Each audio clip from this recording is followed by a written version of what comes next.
Hello kids, welcome to kids study. आज की कहानी के शीर्षक है बच्चों का सही परवरिश। शहर से कुछ दूरी पर बसे एक मोहल्ले में रुचिका अपने हस्बैंड के साथ रहती थी।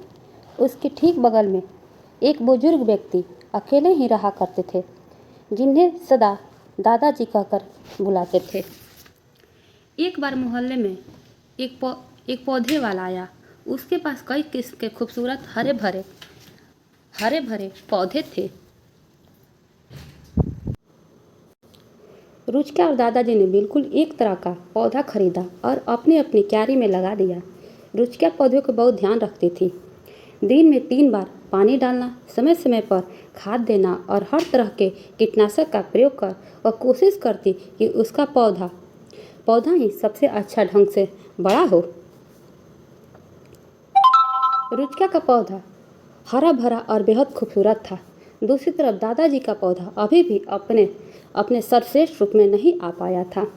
यह देखकर रुचिका मन ही मन पौधे के विषय में अपनी जानकारी और देखभाल करने की लगन को लेकर गर्व महसूस करती थी। फिर एक रात अचानक ही मौसम बिगड़ गया। हवाएं तूफान का रूप लेने लगी, बादल गरजने लगे और रात भर आंधी तूफान और बारिश का खेल चलता रहा। सुबह जब मौसम शांत हुआ तो रुचिका और दादाजी लगभग एक साथ अपने अपने पौधे के पास पहुंचे। पर ये क्या, रुचिका का पौधा जमीन से उखड़ चुका था, जबकि दादाजी का पौधा बस एक ओर से जरा सा झुका भरा था। ऐसा क्यों हुआ दादाजी? हम दोनों के पौधे बिल्कुल एक तरह के थे, बल्कि आपसे अधिक तो मैंने अपने पौधे की देखभाल की थी।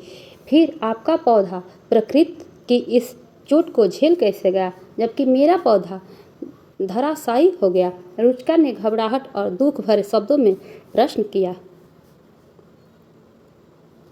पर दादाजी बोले, देखो बेटा, तुमने पौधे के उसके ज़रूरत की हर एक चीज़ प्रचुरता में दी, इसलिए उसे अपनी आवश्यकताएं पूरी करने के लिए कभी खुद कुछ नहीं करना पड़ा।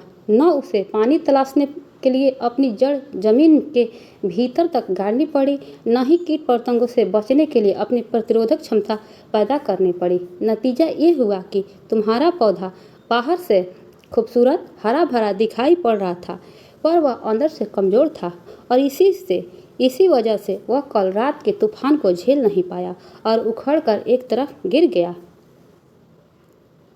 जबकि मैंने अपने पौधे की बस इतनी देखभाल की कि वह जीवित रहे, इसलिए मेरे पौधे ने खुद को जिंदा रखने के लिए अपनी जड़ें गहरी जमा ली और अपनी प्रतिरोधक क्षमता को भी विकसित कर लिया और आसानी से प्रकृति के इस प्रहार को झेल गया।